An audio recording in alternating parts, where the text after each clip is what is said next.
Bonsoir tout le monde. Comme on m'a introduit, je travaille à l'Université de Sherbrooke, comme bon nombre de gens ici. Je vais vous parler de la chirurgie cérébrale personnalisée dans le traitement des tumeurs cérébrales. Vous allez voir, ce que je vais vous présenter essentiellement, c'est un travail d'équipe de 3 laboratoires, incluant le mien. Puis, je suis heureux de voir qu'il y a des gens qui représentent les 2 autres laboratoires ici. Alors, tout à l'heure, je leur demanderai de se manifester. Je ne peux pas vraiment parler de la chirurgie cérébrale sans toutefois vous parler du cerveau. Alors, qu'est-ce que le cerveau? Bien, le cerveau, c'est d'abord et avant tout une collection de neurones. C'est une collection de 100 milliards de neurones qui sont organisés en réseaux parallèles et en série et qui vont traiter l'information et nous permettre d'exister et d'être ce qu'on est. Qu'est-ce qu'un neurone? Bien, le neurone, c'est essentiellement l'unité de transmission signalétique. C'est une petite cellule ultra spécialisée qui a la capacité de générer des courants électriques d'une manière tout ou rien et qui va le générer le long d'un prolongement qu'on appelle l'axone. Alors, les neurones résident essentiellement dans le cortex. On a 100 milliards de neurones dans l'encéphale, mais 40 milliards de ces neurones-là sont situés au niveau du cortex.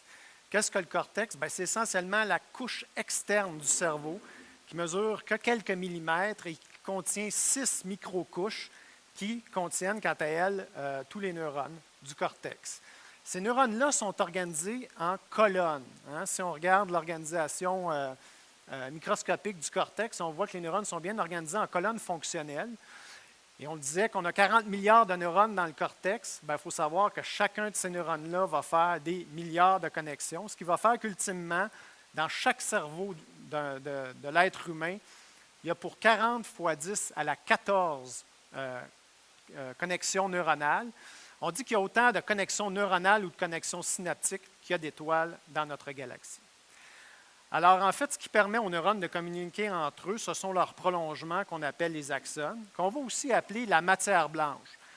L'image précédente que je vous montrais d'un cerveau, en fait, je vais revenir, l'image précédente de ce cerveau-ci vous démontre que l'essentiel du volume cérébral, en fait, est constitué de matière blanche. Donc, cette matière blanche-là, qu'est-ce que c'est exactement? Quelle analogie peut-on en donner? Bien, c'est essentiellement le filage de notre ordinateur cérébral. Si chaque neurone est en fait un processeur qui est connecté en série et en parallèle, les axones sont le filage qui attache les neurones ensemble. Et on a évidemment différents types de câblage dans notre cerveau. On a des fibres de projection, qui sont les fibres qui vont partir du cerveau et voyager vers le corps, tout comme faire le chemin inverse. On a des fibres d'association, qui sont les fibres qui vont connecter différentes régions cérébrales ensemble. Et finalement, on a les fibres commissurales qui vont permettre à nos 2 hémisphères cérébraux de se parler, qui vont faire le lien entre les 2 hémisphères cérébraux. Donc, c'est une chose de connaître la structure, c'en est une autre de bien comprendre la fonction. La modélisation de la fonction cérébrale a beaucoup évolué au fil des ans. En fait, les premiers grands anatomistes, dont Andreas Vesalius, qui a commencé ses travaux vraiment à la période de la Renaissance, ont identifié les principales structures du cerveau, donc la matière blanche et la matière grise. Leonardo a fait des hypothèses particulièrement farfelues sur la fonction de différentes structures cérébrales. Et je prends pour témoin, en fait, certains de ces croquis qui faisaient des liens assez intéressants entre l'appareil reproducteur et le cerveau du sujet mâle. Mais il a fallu attendre vraiment certaines avancées au début du 20e siècle pour commencer à cerner un peu la fonction du cerveau. Et ici, on regarde les travaux de Brodmann qui a vraiment identifié des régions précises du cerveau qui desservaient des fonctions précises. Et donc, on a adopté une vision foncièrement localisatrice dans la fonction du cerveau. Cette manière de voir les choses, cette philosophie de la fonction cérébrale a évolué. Et à ce jour, on a une vue un peu plus moderne du cerveau. On a une vue qu'on va qualifier d'odotopique ou une vue de réseau, si vous voulez. On va considérer maintenant que le cerveau fonctionne comme une collection de réseaux qui sont dynamiques, c'est-à-dire que ces réseaux-là ont la capacité de se changer dans le temps au fil de nos apprentissages. Et malheureusement aussi, au fil d'un processus pathologique, ces réseaux-là peuvent être modifiés. Et on va voir que ces différents réseaux-là vont desservir plusieurs fonctions en parallèle.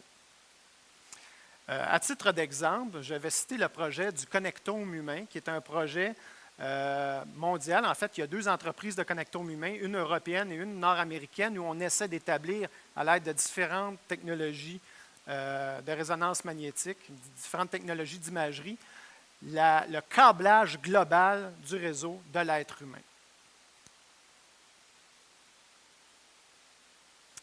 À titre d'exemple, je vais vous parler du langage. Jadis, on pensait que le langage était desservi dans 2 régions bien distinctes du cerveau qui étaient connectées par un faisceau de la matière blanche. On sait maintenant que le langage est une fonction extraordinairement complexe de l'hémisphère dominant qui réside dans l'hémisphère gauche pour la plupart des gens et qui, en fait, met en charge plusieurs réseaux corticaux et sous-corticaux. Ce qui est intéressant, c'est que ces différents réseaux-là sont aussi impliqués dans d'autres activités. Alors, si on regarde en bleu les différents centres impliqués dans la génération du langage et en rouge les différents centres impliqués dans la compréhension du langage, et en comprenant bien que tous ces centres-là doivent communiquer entre eux, doivent se parler, on n'a pas de difficulté à comprendre que le réseau langagier est un réseau extraordinairement complexe qui met en charge en fait tout l'hémisphère dominant, et non seulement 2 petites régions bien distinctes comme on le pensait jadis. Alors, il n'est pas surprenant qu'une lésion va avoir tendance fâcheuse, malheureusement, à perturber la fonction de ces réseaux-là. Je vous parle des tumeurs cérébrales. Qu'est-ce qu'une tumeur cérébrale? Une tumeur cérébrale primaire, aussi appelée un gliome, qui vient du terme grec glia, qui veut dire col. C'est une lésion qui prend naissance des cellules gliales. On disait tantôt qu'on a 40 milliards de neurones dans notre cortex, 100 milliards dans l'encéphale. Bien, dites-vous que vous avez 10 à 50 fois plus de cellules gliales dans votre cerveau. Ce sont ces cellules-là qui vont malheureusement se transformer pour donner émergence à une tumeur cérébrale. Et ces tumeurs-là vont avoir un aspect particulier, à savoir qu'elles ne démontreront pas de contour précis entre le tissu cérébral et la tumeur. Elles vont être floues, comme vous voyez ici. On dirait un genre de nuage blanc. C'est une résonance magnétique en coupe axiale, en pondération T1 avec contraste. Et vous voyez que la lésion, c'est essentiellement cette espèce de nuage blanc-là. Si vous essayez d'établir la définition exacte entre le tissu cérébral sain et la lésion tumorale, vous allez en être incapable. Pourquoi? Bien, parce que malheureusement, les cellules gliales qui donnent émergence aux tumeurs gliales vont avoir la fâcheuse tendance à infiltrer le tissu cérébral. Ça, c'est une image extraite du laboratoire où on a implanté ce qu'on appelle un sphéroïde tumoral dans une gelée qui reproduit la matrice cérébrale. Et vous voyez non seulement la rapidité avec laquelle cette lésion-là va croître, mais aussi sa capacité à infiltrer la matrice. Un autre exemple où je vais attirer votre attention dans le coin supérieur droit, vous allez voir qu'une petite cellule gliale va se détacher du nodule. On sait que ces cellules-là ne migrent pas au hasard. Ces cellules-là vont migrer en suivant certains patrons préférentiels et ces cellules-là vont migrer en suivant la matière blanche. Or donc, qu'est-ce que ça implique en clinique? Bien, ça implique que lorsqu'on voit un patient avec une tumeur cérébrale, la lésion que vous voyez ici qui va devenir bleue, on a l'impression que cette lésion-là est distincte. Mais malheureusement, dans la région noirâtre qui devient rouge à l'heure actuelle, bien, cette région-là est aussi infiltrée de cellules tumorales. Or donc, quand on fait une chirurgie, on charge le nodule principal qu'on voit à la résonance magnétique, mais on sait très bien que malheureusement, on va laisser derrière une multitude de cellules qui ont infiltré la matière blanche en périphérie du nodule tumoral. Si on a une résection dite complète à la résonance magnétique, il reste invariablement des cellules tumorales derrière. Je vous parle aujourd'hui du maillage de 3 approches qui, on l'espère, vont nous permettre de maximiser nos résections, c'est-à-dire enlever le plus de tumeurs possible, sans toutefois endommager nos patients. Il y a 3 techniques qui sont impliquées. Donc d'abord, l'IRM de diffusion, l'IRM fonctionnel. Oui, allô? Et finalement, une technique péropératoire qui s'appelle la stimulation corticale, qui implique qu'on réveille le patient durant la chirurgie pour le faire collaborer. Là, normalement, on a du son, mais on entend le patient parler. Et ici, on est en train de stimuler le cortex pour évoquer certaines réactions chez notre patient. Entre autres, on fait bouger la jambe dans ce cas-ci. Mais dites-vous qu'on peut aussi évaluer différentes fonctions comme le langage et les fonctions visuospatiales. Donc, ces 3 disciplines-là vont s'articuler de la manière suivante. Alors, on prend un patient ici qui a une lésion volumineuse, que vous voyez qui est l'espèce de tache noire en haut de l'écran, qui est à la région temporale. Et ce patient-là, on s'intéresse particulièrement à sa fonction visuo-spatiale. Alors, ce qu'on va faire, c'est qu'on va le mettre dans la résonance magnétique. Et ça, c'est l'équipe du professeur Whittingstall qui va faire ça. On va le mettre dans la résonance magnétique et on va lui demander de simuler une tâche où il doit partir du CHUS et se rendre à la maison, dans sa tête. Et donc, on va mettre en charge certaines régions dans son cerveau qui s'activent lors de fonctions visuo-spatiales. Par la suite, ces images-là vont être transmises au laboratoire du docteur Descoteaux et les gens de son laboratoire vont chercher à identifier dans les 3 régions activées le câblage qui relie ces 3 régions-là. Ultimement, on va venir, ce faisant, à obtenir l'approximation d'un réseau fonctionnel. Et là, il faut comprendre que ce réseau-là, il est unique à notre patient qui a une volumineuse tumeur qui pousse depuis des années dans son cerveau. N'oubliez pas, on disait tantôt que les réseaux étaient dynamiques. Bien, lui, il a reformé ces réseaux en fonction du processus pathologique de base. Et ultimement, ce qu'on va devoir faire, c'est qu'on va amener notre patient en salle d'opération et lorsqu'on va avoir un repérage tridimensionnel précis, avec un appareil qui est présent, qu'on appelle la neuronavigation, on va stimuler les régions importantes qui sont impliquées dans ce fameux réseau-là pour la fonction donnée. Évidemment, ça implique que le patient est réveillé, comme vous voyez ici.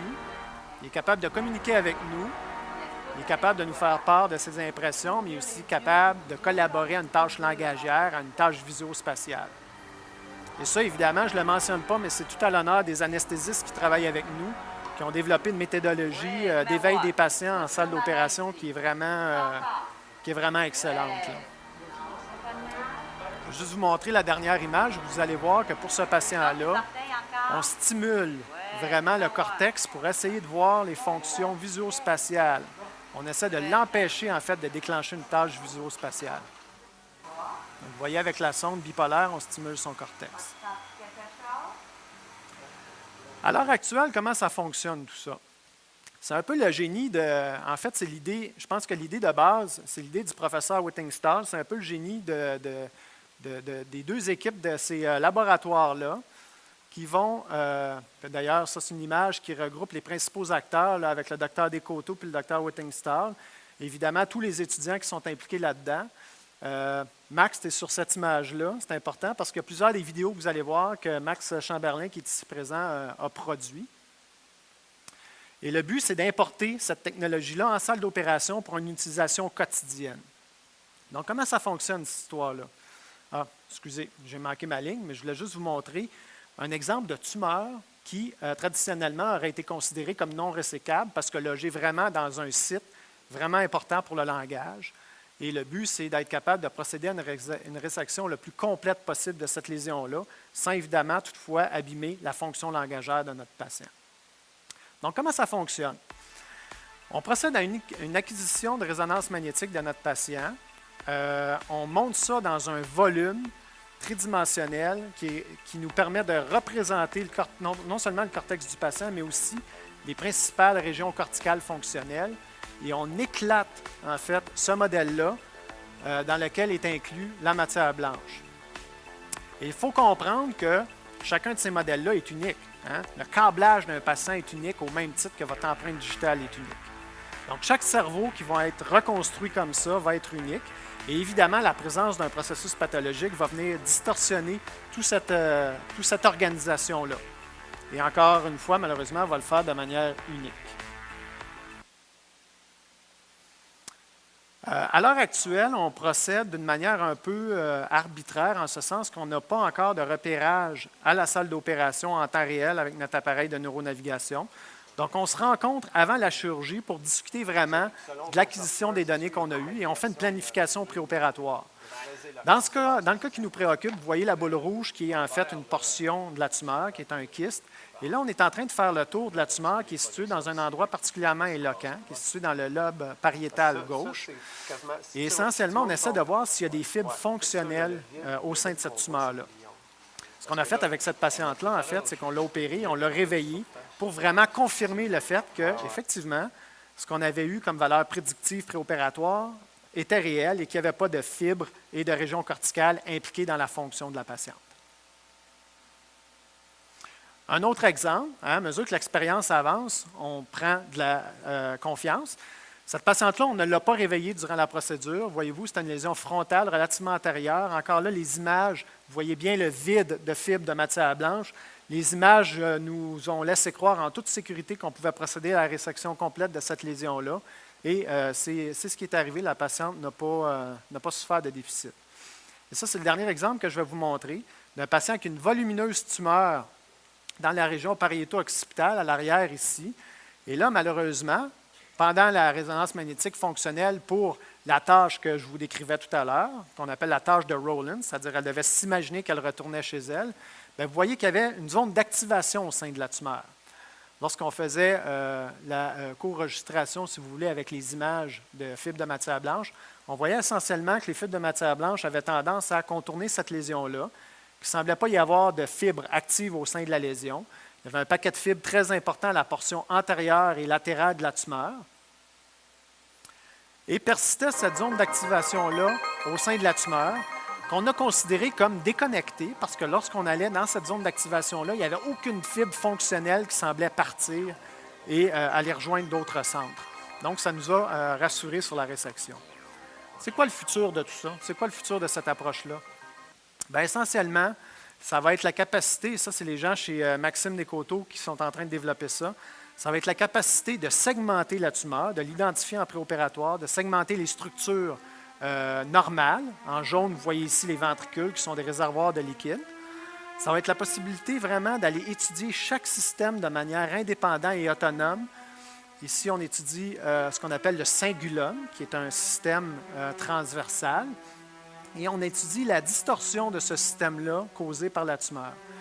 Et ça va être surtout la possibilité de prendre ces données-là, de les introduire dans notre système de navigation et de corréler tout ce qu'on voit avec ce type de système-là avec une stimulation intraopératoire. Donc, vous voyez, là, on se promène au sein de la lésion pour bien démontrer qu'il n'y a aucune fibre fonctionnelle, ou aucune fibre, disons, qui passe au sein de cette lésion-là. Pourquoi est-ce important? Bien, parce qu'une étude qu'on a menée à Sherbrooke et qui va être publiée en août 2012 nous montre très bien que plus on pousse nos étendues de résection, meilleur devient le pronostic de nos patients. Donc, ce qu'on a fait, on a pris une centaine de patients, on a étudié toutes les imageries pré- et post-opératoires, on a déduit un score de résection de la tumeur. Et ce qu'on voit, c'est que pour les tumeurs les plus malignes qu'on traite, on fait plus que doubler la survie lorsqu'on a une étendue de la résection qui est supérieure à 90 %. Et là, je vais citer une autre étudiante qui a travaillé avec nous, Katia Degg, qui a travaillé à la maîtrise. Et Katia, elle, ce qu'elle a évalué, c'est le rapport entre l'étendue de la résection et la qualité de vie des patients. Et elle a démontré que non seulement on bonifiait leur survie, mais on améliorait aussi leur qualité de vie. Et ça, à notre connaissance, on est le premier groupe à démontrer ça. C'est soumis pour publication dans une revue qui s'appelle Neuro-Oncology. Alors, je termine là-dessus. La chirurgie de demain, c'est une chirurgie individualisée, basée non seulement sur l'anatomie, mais aussi sur la fonction, qui inclut le patient en tant que participant actif et qui sera adapté à chaque situation et évidemment à chaque cerveau. Merci de votre attention.